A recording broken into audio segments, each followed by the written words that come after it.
네, 12절부터 28절까지 저와 여러분이 함께 교독을 하겠습니다. 12절 제가 읽겠습니다. 볼지어다 이들은 악인들이라도 항상 평안하고 재물은 더욱 불어나도다. 내가 내 마음을 깨끗하게 하며 내 손을 씻어 무죄하다. 나는 종일 재난을 당하며 아침마다 징벌을 받았도다. 내가 만일 스스로 이르기를 내가 그들을 말하리라 하면 나는 죄악을 내 대하여 악행하였으리라.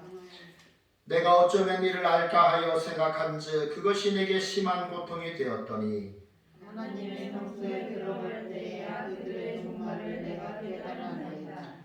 주께서 참으로 그들을 미끄러운 곳에 두시며 파멸에 던지시니 그들이 어찌하여 그리 작게 만드는 것을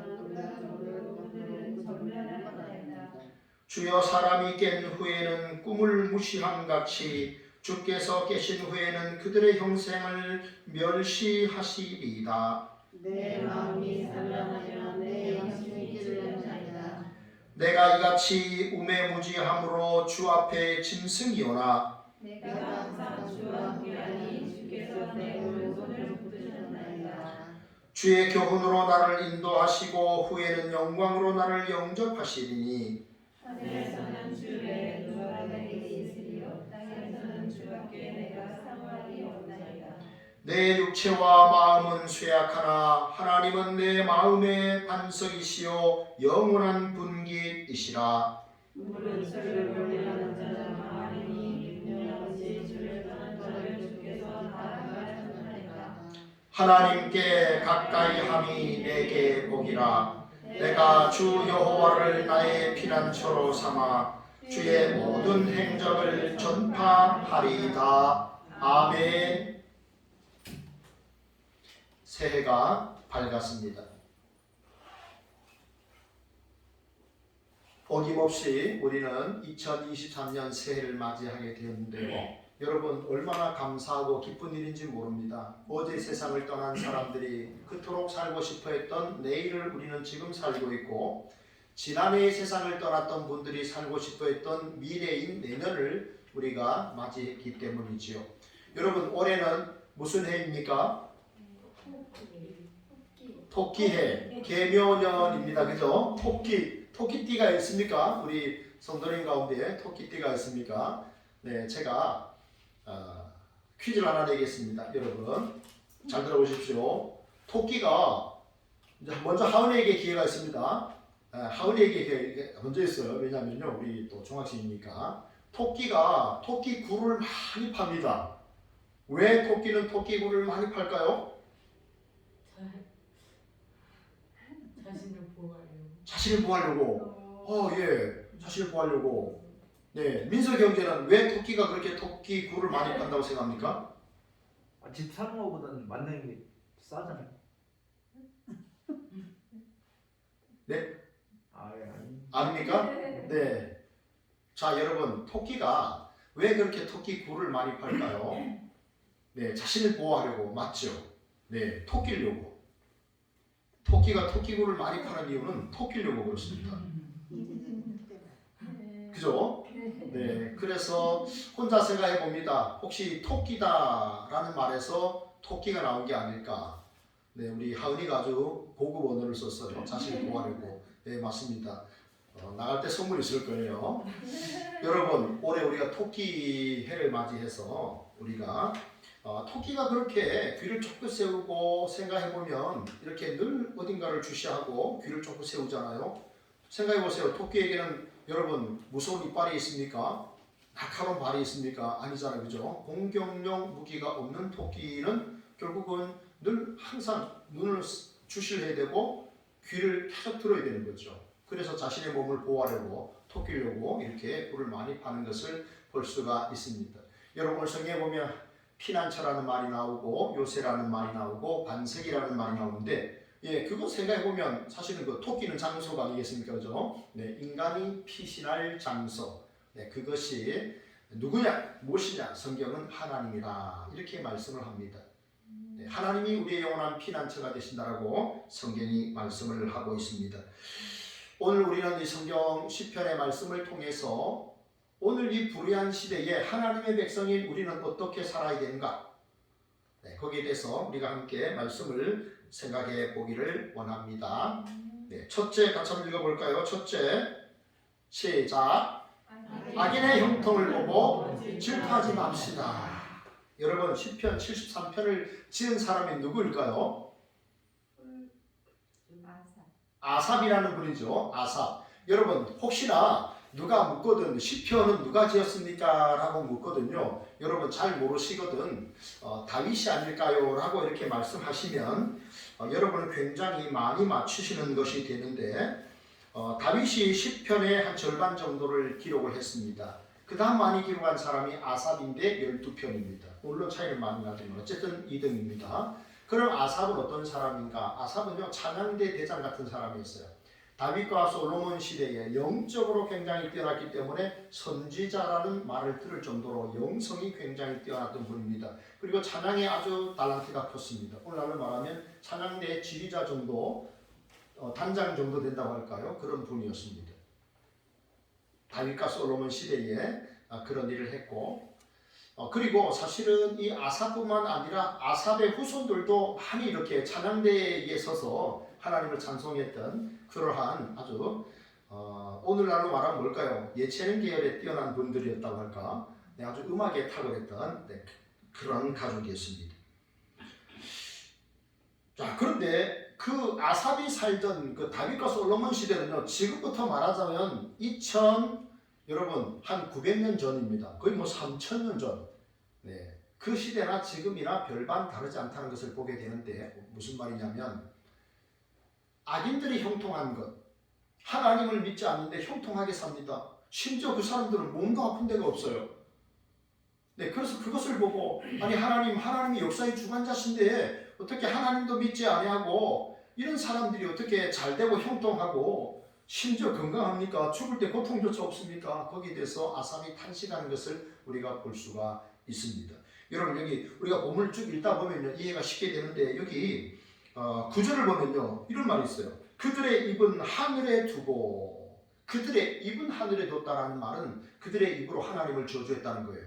그런 뜻입니다. 그 다음에 이어서 이렇게 말하죠. 그들의 혀는 땅에 두루 다닌다라고 했습니다. 이 말은요 그 사람들이 하나님을 원망하는 사람들, 하나님을 저주하는 그 사람들이 동시에 사람들에 대해서 험담을 하면서 이렇게 돌아다니고 있다는 겁니다. 그런 뜻입니다. 악인은 누군가 하는 겁니다. 악인은요 교만합니다. 입이 교만해요. 혀가 교만한 거예요. 하나님이 없다고 말합니다. 하나님의 은혜를 도무지 깨닫지 못합니다. 그런 사람들이 악인입니다. 12절 보세요. 볼지어다 이들은 악인들이라도 항상 평안하고 재물은 더욱 불어나도다. 악인이 득세하는 거예요. 그래서 하나님의 백성인 이 아삽이 충격을 받는 겁니다. 그런데 여러분 반전이 일어나죠. 17절을 보세요. 17절에 보면요 아삽이 이런 고백을 합니다. 하나님의 성소에 들어갈 때야 그들의 종말을 내가 깨달았나이다. 여러분 하나님의 성소, 오늘 말하면 이 교회죠. 하나님의 성소에 내가 들어가서 내가 깨달았다라고 했습니다. 무엇을 깨달았다는 말입니까? 그들의 종말을 깨달았다는 것입니다. 하나님의 성소는 어떤 것입니까? 하나님의 말씀이 선포되는 것이고 하나님께 기도하는 장소입니다. 그가 하나님의 성소에서 이 찬양대의 이 대장 같은 이 아삽이 깨달은 겁니다. 주님의 말씀을 듣고 하나님 앞에 기도하는 가운데 그가 깨달았습니다. 악인의 종말을 깨달은 겁니다. 여러분 우리 인생의 끝이 있지 않습니까? 우리가 한 11시간 전쯤, 지금 11시 반이니까요. 11시 반쯤 되어가고 있으니까 우리가 11시 반에 예배를 여기서 드리지 않았습니까? 그리고 우리 소구영신 예배를 드렸는데 여러분 2022년의 한 해가 끝이 났습니다. 그리고 우리는 새해를 맞이합니다. 그렇습니다. 그죠? 한 해의 끝이 있는 거예요. 무슨 말입니까? 우리 인생에도 끝이 있다는 거예요. 나이가 50이 되면 한 해 한 해가 새롭고 60이 되면 한 달이 새롭고 70이 되면 하루가 새롭고 80이 되면 한 시간이 새롭다. 그렇잖아요. 그죠? 세월이 얼마나 빨리 갑니까? 우리의 삶에도 끝이 있다는 것 여러분 꼭 기억하셔야 됩니다. 내 인생에도 끝이 있다는 걸 생각하고, 어쩌면 어느 장로님의 말처럼 나는 매일 오늘 하루가 내 마지막 날이라는 생각을 하고 삽니다 라고 했던 어느 장로님의 말이 참 기억이 납니다. 오늘 하루가 내 마지막 인생의 날이다. 여러분, 그렇다면 우리가 얼마나 말을 조심하겠습니까? 얼마나 많이 축복하겠습니까? 정말 고마웠다. 내가 너 때문에 내가 행복했다. 야, 너가 내 친구라는 게 내가 너무 기쁘다. 여러분, 그렇게 생각하지 않겠습니까? 그죠? 모든 것이 새롭고 모든 것이 감사하지 않겠습니까? 여러분, 우리는 이렇게 내 인생의 끝날을 우리가 생각하시면서 우리가 살아야 되겠습니다. 여러분, 세상에 아무리 많은 것 가지고 부귀영화 누리며 산다고 해도 그의 최후의 인생이 하나님의 나라가 아니라 영원한 불못이라면 그 인생이 가장 행복한 거 불행한 거 아니겠습니까? 그죠? God bless you. God bless you. 하나님이 당신에게 복 주시기를. 내 영혼에 예수 그리스도의 피가 묻어 있는 사람이 가장 복 있는 사람이에요. 그가 성공한 인생이에요. 하나님을 믿고 날마다 내가 하나님의 은혜를 구하며 살아가는 그 인생이 가장 행복한 것은 그의 생명이 하나님의 생명 안에 있기 때문에, 그의 생명이 하나님 안에 있기 때문에, 아무리 세상에서 잘나고 아무리 부귀영화 가지고 있고 한다고 해도 그의 삶이 하나님 안에 있지 아니하면 끝나는 순간, 호흡이 끊어지는 순간에 그는 영원한 지옥불에 떨어지게 됩니다. 여러분, 그러니 우리가 행복한 사람이에요. 저와 여러분이 세상에서 비록 많이 배우지 못하고 많이 가지고 있지 못하고 때로는 건강이 좋지 않아 늘 주의 은혜를 구해야 하지만 그것이 하나님의 은혜인 줄로 믿습니다. 우리가 하나님의 은혜 안에 머물러 있게 되는 것이에요. 여러분, 세상 사는 사람은 두 부류인데요. 하나는 하나님 없이 사는 인생이에요. 하나는 늘 하나님의 은혜 안에 거하는 인생이에요. 하나님 없이 사는 인생은 특징이 뭡니까? 감사가 없어요. 도무지 감사가 없어요. 왜냐하면 자기의 노력과 자기의 의지로 모든 인생을 살았기 때문에 감사할 수가 없는 거예요. 왜 감사합니까? 내가 노력했는데, 내가 노력해서 아르바이트 비용을 받고 월급을 받고 있는데 뭐가 은혜입니까? 당연한 거라고 생각하는 것이죠. 그러니까 그 사람은 자기만 위해서 살아가는 인생이 되는 거예요. 자기 배만 불리는 거예요. 하나님을 위해, 이웃을 위해서 도무지 관심이 없어요. 이런 사람이 악인인데 결국은 이들의 마지막은 진멸을 당하는 것입니다. 여러분, 악인의 형통함이 세상에서 유명할 수 있어요. 그죠? 형통할 수 있어요. 그러나 그 형통은 짧아요. 잠시입니다. 악인의 형통은 짧습니다. 그러나 하나님의 백성은요, 영원합니다. 영원한 하나님의 시간에 그저 70년, 80년 그 무슨 그렇게 대단한 의미가 있겠습니까? 물론 우리 인생을 최선을 다해 살아야 되겠습니다만 영원에 비춰볼 때 우리가 살아가는 이 짧은 인생은 그 인생에 비하면, 그 시간에 비하면 너무 참 세 발의 피가 아니겠습니까? 우리는 이 세상 사는 동안에 여러분의 소중한 시간과 열정을 하나님 믿지 않는 사람들이 잘 되는 것, 거기에 너무 신경 쓰지 마시고 그들을 질투하며 사지 말기를 축복합니다.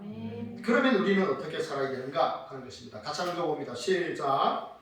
항상 주와 함께 해야 합니다. 아멘. 여러분 지금도 하나님께서 여러분과 함께 계시는 줄 믿습니까? 여러분, 우리가 인생을 살면서 하나님과 함께 할 수 있는 이유는요, 하나님이 우리를 붙들고 계시기 때문이에요. 오늘 우리 가운데 제일 어린 학생은 우리 하은인데요. 하은이라는 말은 하나님의 은혜가 아니겠습니까? 그죠? 네, 참 하나님의 은혜가 늘 필요하잖아요. 사랑하는 부모님이 아이를 낳고 계속해서 그 아이를 붙들고 있는 겁니다. 계속 붙들어 주는 거죠. 사랑해 주는 것입니다. 위로하는 것입니다. 격려를 하는 거죠.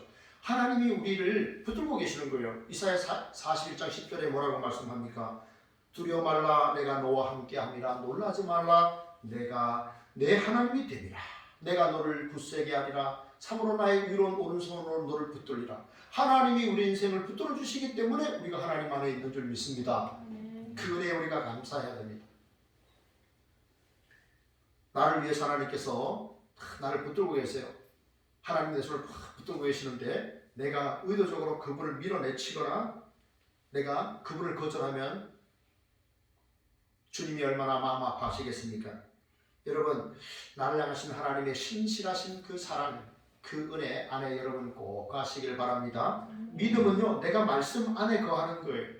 말씀을 벗어나고 싶은 유혹을 받을 때가 있잖아요. 그죠? 네, 그 말씀 안에, 그럼에도 우리가 하나님의 말씀 안에, 하나님의 은혜 안에 나를 붙드시기를 바랍니다. 그러면 하나님께서 오늘 이 시대에 나를 어떻게 붙들고 계시는가? 하나님이 나를 어떻게 인도하시는가? 4절을 보면 말씀합니다. 첫 번째는요, 주의 교훈으로 나를 인도한다라고 했습니다. 그죠? 주의 교훈으로 하나님께서 나를 인도하십니다. 여러분, 주의 교훈이 뭘까요? 하나님의 말씀이에요. 하나님의 말씀은 생명의 책입니다. 교훈의 책이에요. 진리의 책입니다. 이 하나님의 말씀 속에서 우리는 생명을 발견하고 진리를 발견하는 거예요. 시편 119편 105절에 시편 기자 다윗은 이런 말을 하죠. 주의 말씀은 내 발의 등이요 내 길의 빛이니이다. 하나님의 말씀이 내 발의 등이요 빛인 거예요. 여러분, 우리가 어디 모르는 곳에 갈 때 항상 우리 운전하시는 분들 내비게이션을 켜놓잖아요. 그래서 그걸 따라가지 않습니까? 유심히 보지 않습니까? 여러분, 우리는 살아보지 않은 날들을 하루하루 살아갑니다. 이태원 참사도 있었습니다. 뭐 옛날에 보면은 참 이렇게 성수대교가 무너지는 그런 사건이 있었습니다. 생각해 보십시오. 차를 타고 가는데 대교가 떨어져 가지고 사람이 이런 일들도 있었습니다. 참 안타까운 일들이 많이. 백화점에 쇼핑하러 가족들과 어렵게 힘들게 돈 벌어서 백화점에 쇼핑하러 갔는데 상품 백화점이 무너졌습니다. 그럴 줄 알았다면 거기에 갔겠습니까? 여러분, 우리는 하루하루 사실은 어떻게 될지 몰라요. 사실은 우리가 오늘 하루에 무슨 일이 일어나는지 아무도 몰라요.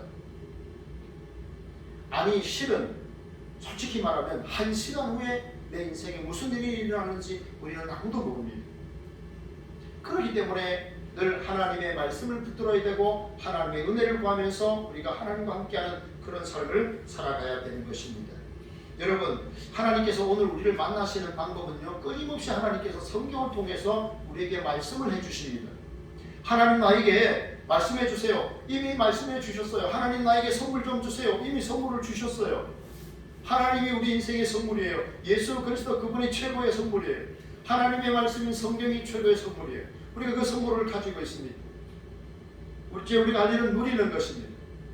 마음껏 그 말씀의 인도를 받으면서 살아가는 거예요. 시편 1편은 말합니다. 복 있는 사람은 악인의 꾀를 쫓지 않고 죄인의 길에 서지 않고 오만한 자리에 자리 않고 오직 여호와의 율법을 즐거워하여 그 율법을 주야로 아침 저녁으로 묵상하는 자로다라고 말씀합니다. 복 있는 사람이 어떤 사람입니까? 하나님의 말씀을 주야로 묵상하는 사람이에요. 여기 묵상한다는 말은요, 원어의 의미는 이렇습니다. 주인이 개에게 개뼈다귀를 주면 그것이 너무 즐거워서 주인 앞에서 그 개뼈다귀를 씹고 뜯고, 네? 그리고 그걸 가지고 노는 거예요. 그게 묵상하다는 의미입니다. 하나님께서 우리에게 하나님의 말씀을 주셨어요. 그럼 우리 뭐 해야 됩니까? 그 영혼의 양식을 물고 뜯고 씹고 먹어야 됩니다. 그게 묵상하는 거예요. 복 있는 사람은 오직 여호와의 율법을 주야로 묵상하는도다 라고 했습니다. 하나님을 믿는 사람이 하나님의 말씀을 읽지 않고 살아간다? 있을 수 없는 일입니다. 우리는 이 하나님의 말씀을 깊이 주야로 계속해서 물고 뜯고 먹고 그렇게 묵상하는 삶, 그러한 삶을 살기를 축복합니다. 여러분, 우리 어머니들 계십니까? 장성한 자녀라 할지라도 No Bible, no breakfast. No Bible, no breakfast. 무슨 뜻일까요? 성경을 읽지 않으면 아침밥도 없어. 성경을 읽지 않으면 아침밥도 없어. 네, 우리 종교교육자들이 No cross, no crown이란 말을 하잖아요. 십자가 지지 아니하면 면류관도 없어. 네, 오늘 이 시대에 우리가 뭐 주를 위해서 대단한 종교개혁을 해야 되는 그런 것도 아니지만 우리는 No Bible, no breakfast. 성경을 읽지 않아서 그럼 아침밥 먹지 마. 여러분, 영혼의 양식을 귀히 여기셔야 됩니다. 하나님의 말씀을 우리가 주야로 묵상하시면서 하나님의 살아계심을 말씀 속에 경험하기를 원합니다. 전도서 3장 17절은 이렇게 말씀합니다. 또 사람들에게는 영원을 사모하는 마음을 주셨느니라. 아멘. 여러분, 사람은요 유한한 존재입니다.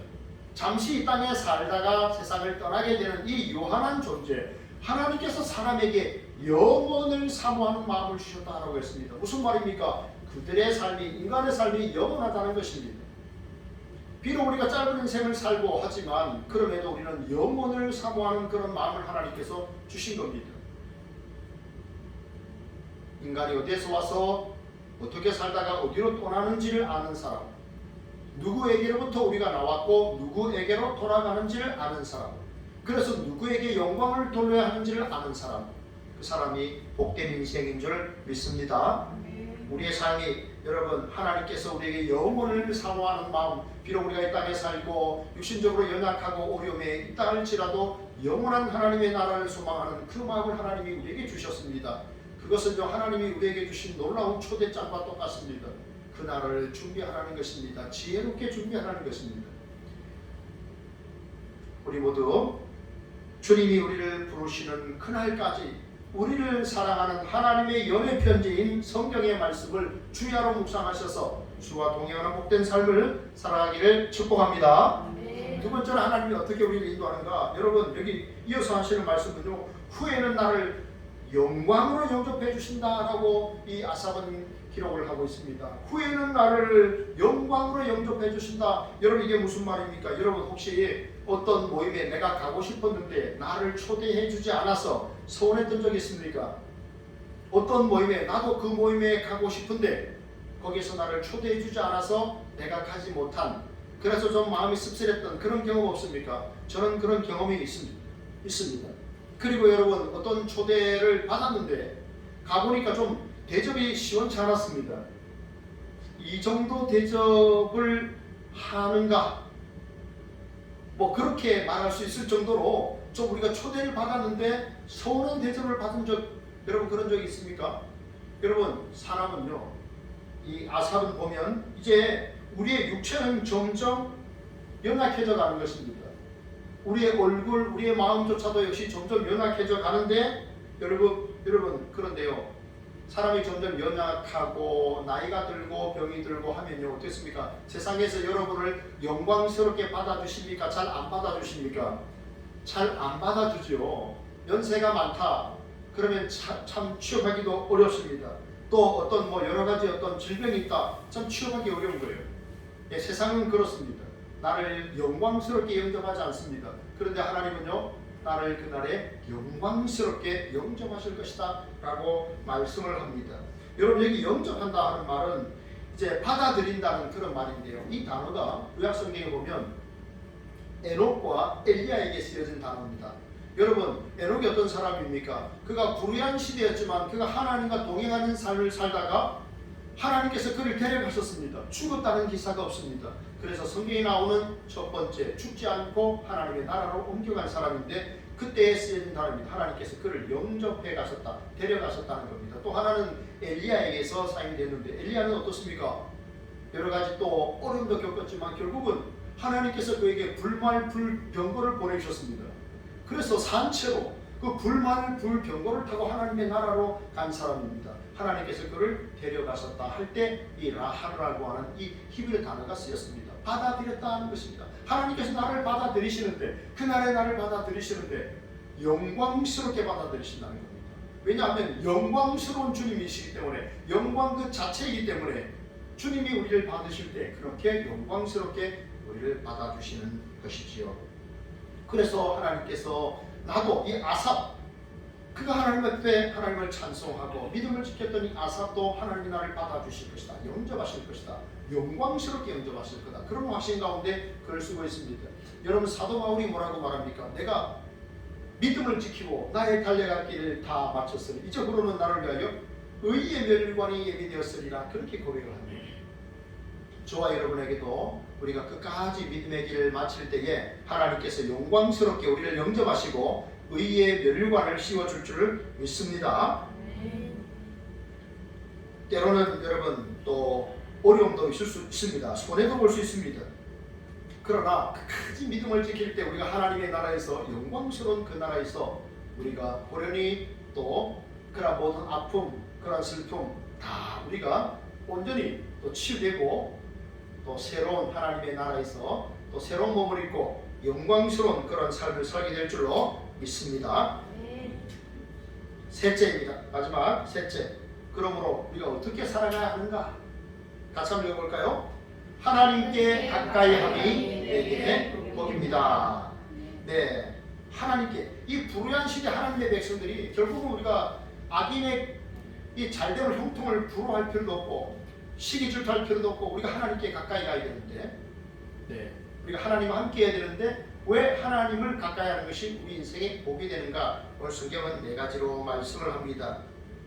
27절을 보면요, 여러분 27절을 보면 주를 멀리하는 자, 주를 떠난 자를 주께서 다 멸망시킨다라고 했습니다. 여러분 여기 주를 멀리한다라는 말은요, 의도적으로 하나님을 떠나는 사람이에요.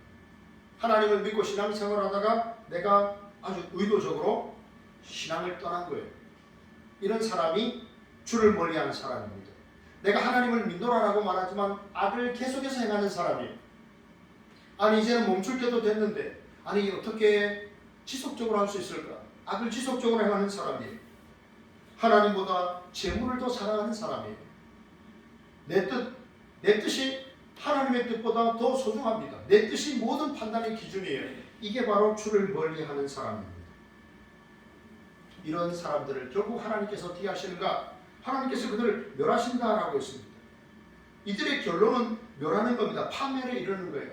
길을 잃고 파멸을 당하는 겁니다. 여러분 하나님을 떠난 인생은요 마치 물고기가 물을 떠나는 것과 똑같고 양이 길을 잃은 것과 똑같은 거예요.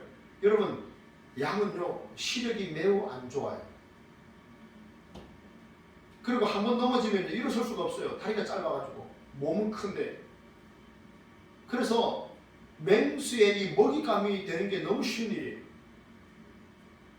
하나님을 떠난 인생이 그렇게 마귀의 종노릇을 하며 그렇게 살게 되는, 그러다가 종말에는 천국에 들어가지 못하는 그런 모습을, 하나님을 멀리하는 자, 주를 떠난 자 심판을 당하게 된다, 멸하게 될 것이다, 이렇게 말씀합니다. 그렇기 때문에 여러분 더욱 우리가 하나님을 꽉 붙들고 주 안에 거할 수 있기를 축복합니다. 또 두 번째 이유는요, 25절에 보면 한번 같이 한번 읽어볼까요? 25절 여러분 한번 읽어주십시오. 25절 시작.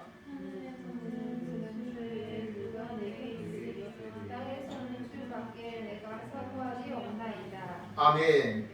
하늘과 땅에 이 아삽이 사모할 사람이 유일하게 누구라고 했습니까? 네, 주 하나님이에요. 주 하나님. 찬송가 292장 3절에 보면요, 주밖에 나의 마음을 네 알아주리요, 내 마음 위로하사 평온케 하시네. 이런 찬송가 가사가 있습니다. 여러분 참 내 마음을 누가 온전히 위로할 수 있겠습니까? 내 마음에 참된 평안을 주신 분이 누구십니까? 오직 주 하나님뿐인 줄로 믿습니다. 어떤 한 남자가 이제 사랑 가족과 함께 스위스 알프스 산 여행을 갔다고 합니다. 그런데 이제 딸하고 아빠랑 둘만 이제 정상을 향해 나아가는데 열심히 잘 나아가다가 결국은 정상에 거의 다다랐을 때 딸이 헛발을 짚는 바람에 참 천길만길 낭떠러지 그 빙하로 떨어진 겁니다. 그래서 딸은 결국 거기서 사망을 하고 말았습니다. 이 남자는 굉장히 거부했습니다. 사회적 지위도 있었습니다. 그러니까 그렇게 쉽게 여행을 갈 수 있을, 온 가족을 데리고 여행을 갈 만한 사람이었습니다. 그러나 충격이 너무 심했습니다. 얼마나 고통스럽겠습니까? 자기 눈앞에서 딸이 떨어져가지고 떨어져서 죽었으니 얼마나 괴롭겠습니까? 그의 돈이, 사회적 지위가 그를 위로하지 못했습니다. 결국은 그 남자가 위로받은 것은 십자가에 달리신 예수 그리스도입니다. 우리를 너무너무 사랑하셔서 목숨까지 내어주신 그 하나님의 사랑, 그 예수님의 은혜, 그 사랑을 생각하면서 그 어려움을 극복해냈다고 합니다. 그리고 자기 딸이 떨어진 그곳에 십자가를 세웠다고 합니다. 그냥 그 비석을 세우고 거기에 예수 그리스도라는 그런 글을 써놨다고 합니다. 세상에 그 어떤 것도 자신의 그 슬픔을 위로할 수 있는 것이 없었는데 주의 사랑, 예수 그리스도의 그 은혜의 사랑이 자기를 회복시켰기 때문에 그 은혜에 감사해서 딸이 떨어진 장소에 그 비석을, 십자가를 세웠다고 합니다. 여러분 우리의 삶의 진정 영원히 내가 청년의 때에나 내가 중년의 때에나 내가 노년의 때에나 나에게 참 위로와 평안을 주시는 분이 누구십니까? 오직 하나님, 주 하나님뿐인 줄 믿습니다. 더욱더 우리 주 하나님을 사모하며 살 수 있는 우리 성도님들 다 되시기를 축복합니다. 세 번째는요, 우리가 왜 하나님 가까이 하는 것이 복이 되느냐? 26절을 보십시오. 하나님은 내 마음에 반석이시요 영원한 분기시시라라고 했습니다. 하나님이 내 마음의 반석이요 영원한 분기시라. 하나님이 나의 기업이라는 겁니다. 여러분 구약성경에 보면 다른 지파 사람들에게는 땅을 주었는데요, 레위인들에게는 땅을 주지 않았습니다. 그리고 레위인들에게 뭐라고 말합니까? 여호와가 내가 너희의 분기시라 이렇게 말합니다. 내가 너희들의 기업이라 말합니다. 여러분 하나님께서 우리의 인생의 영원한 기업이 되시는 줄 믿으시기를 바랍니다. 우리가 세상을 사노라면 참 이렇게 여러 가지 때로는 아픈 이런 쓰라린 그런 경험을 할 때도 있습니다. 그러나 그때도 나를 찾아오셔서 내 마음에 참된 위로와 평안을 주는 분이 계십니다. 영원한 나의 분기시요 영원한 나의 기업이 되시는 분입니다. 그분이 바로 하나님이십니다. 그분이 바로 예수 그리스도입니다. 여러분 끊임없이 우리에게 계속해서 지속적으로 우리에게 관심을 가지고 사랑을 부어주시고 위로해 주시는 분, 나를 격려하시고 나를 붙드시는 분은 하나님뿐이십니다. 그래서 아삽은 하늘의 주에 누가 내게 있으리요 땅에서는 주밖에 내가 사모하리가 없나이다 이런 고백을 했습니다. 여러분 우리는요 궁극적으로 하나님의 나라에 입성하게 됩니다. 아들의 나라, 하나님의 나라, 아들의 나라, 우리 그 나라에 입성하게 됩니다. 그런데 우리가 영원한 그 나라에 입성하게 되는 이유가 무엇입니까? 나와 우리 주님이 하나로 묶여있기 때문에 그렇습니다. 내가 주 안에 있기 때문에 그렇습니다. 그래서 사도 바울은 늘 내가 주 안에서 발견되기 원한다라는 그런 말씀을 했습니다. 여러분 주 안에 꼭 머무르셔서 하나님의 나라, 영원한 하나님의 나라 그 분기, 그 기업을 누리시기를 축복합니다. 네 번째는요. 그래서 28절에 보면 이 아삽은 고백을 합니다. 내가 여호와를 피난처로 삼아 주의 행적을 전파하리다라고 이렇게 고백을 했습니다. 여러분 내가 하나님을 피난처로 삼는다라는 말은 오직 내가 하나님만 붙들고 의지하겠다는 겁니다.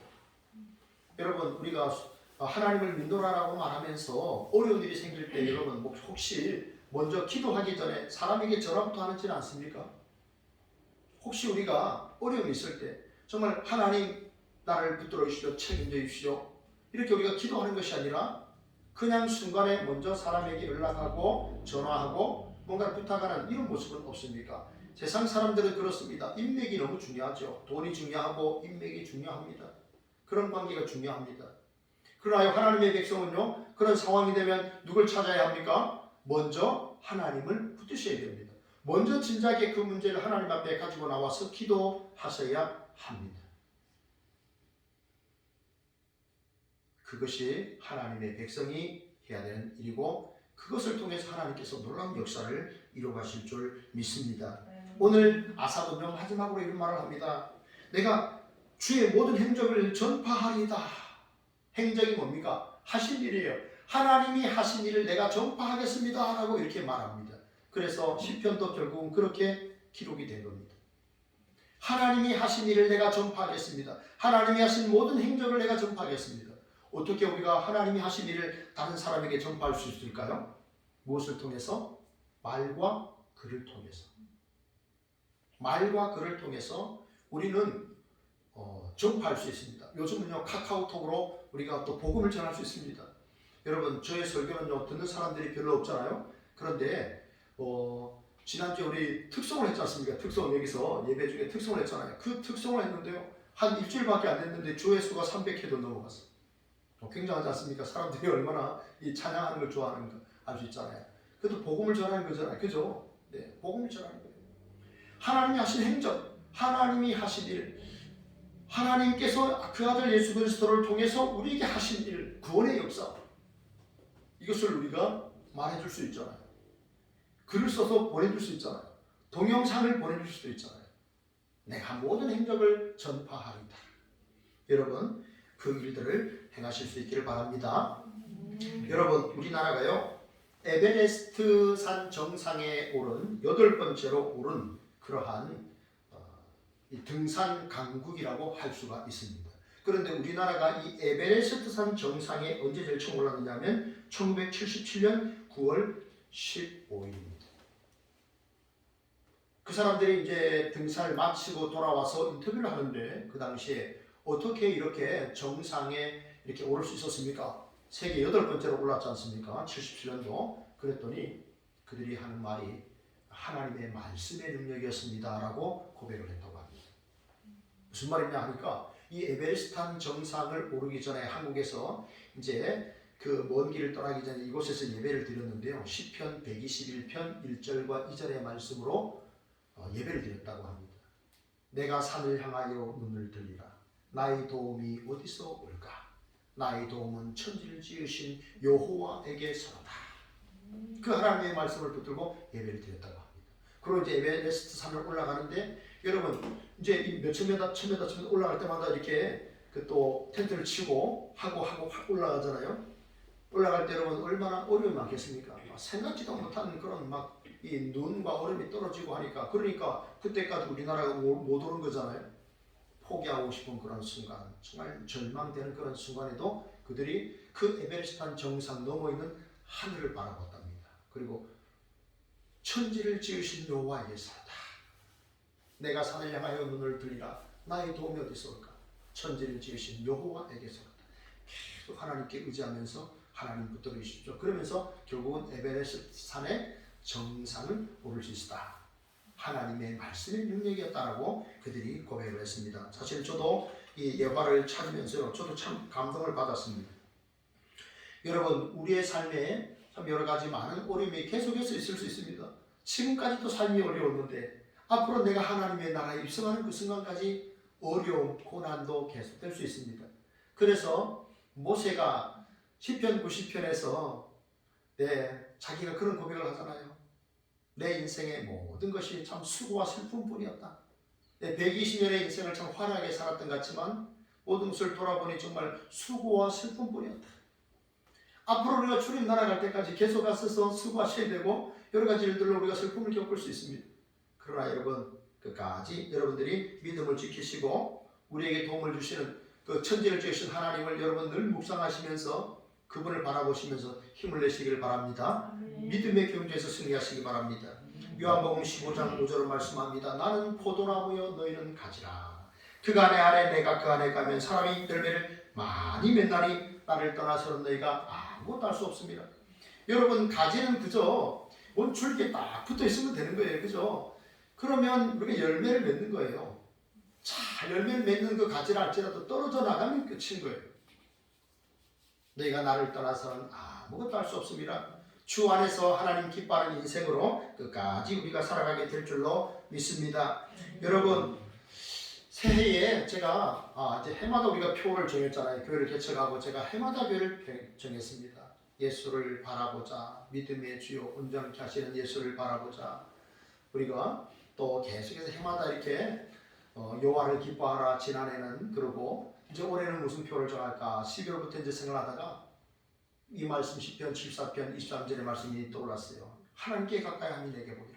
그래 하나님을 가까이 하는 것이 내 인생의 최고의 복이지 무슨 복이 최고겠는가. 그래서 교회표를 정했어요. 여러분 그런데요 제가 지난해와 다른 게 뭘까요? 이 표를 보면서 지난해와 다른 게 뭘까요? 이 지난해 붙여놓은 표와 분명히 이 표가 다른 게 있습니다. 뭐가 다를까요? 내용이 다르지만요. 앞을 보십시오. 교회표 앞에 이전에는요. 2022년 교회표라는 말을 썼고 그전에는 2021년 교회표를 썼습니다. 그러다가 제가 해를 뺐습니다. 어느 목사님이 설교하는 것을 들었는데요. 그분들은 그 표가요. 한 30년째 안 바뀐다고 해요. 그래서 생각해봤죠. 왜 표를 해마다 바꿔야 되는가? 왜 해마다 표를 바꿔야 될까? 그렇지 않구나. 이것을 그냥 계속 우리 교회 표로 가져가야 되겠다. 그런 마음에 앞에 2023을 제가 뗐습니다. 그래서 교회표 어떻게 우리가 복을 받는가? 하나님을 가까이 할 때 우리가 그분과 깊은 교제를 나누고 사귐을 가질 때 그 그것이 내 인생의 복이고 내가 받아 누리는 복을 남에게도 나눠줄 수 있구나. 이런 확신을 가졌습니다. 여러분, 성부께서 성자 예수 그리스도를 통해서 보여주신 그 십자가의 그 은혜와 사랑, 보혜사 성령님이 우리 안에 내주하셔서 끊임없이 우리를 깨닫게 하시고 위로하시고 인도하시는 그 사랑, 네, 그 은혜 깨닫고 여러분 하나님 가까이 할 때 놀라운 이전에 경험하지 못한 신령한 영적인 복과 또 육신의 복을 받아 누리게 될 줄로 믿습니다. 올 한 해 하나님을 꼭 더 가까이 하셔서 놀라운 하나님의 은총을 경험하시고 나눠주는 삶을 사는 우리 예수 소망교회 모든 믿음의 가족들이 되시기를 진심으로 바랍니다. 기도하겠습니다. 하나님 감사합니다. 하나님은 복의 근원이십니다. 복의 수요자이십니다. 하나님, 우리가 이 하나님을 올 한 해 더욱 가까이 하게 하시고 말씀을 통하여 하나님을 가까이 하게 하시고 기도를 통하여 하나님을 가까이 하게 하시고 찬양을 통하여 하나님을 가까이 하는, 그래서 우리도 하나님의 기쁨이 되는 삶을 살아가는 우리 예수 소망교회 성도들 다 될 수 있도록 인도하여 주옵소서. 예수님 이름으로 감사하며 기도합니다. 아멘.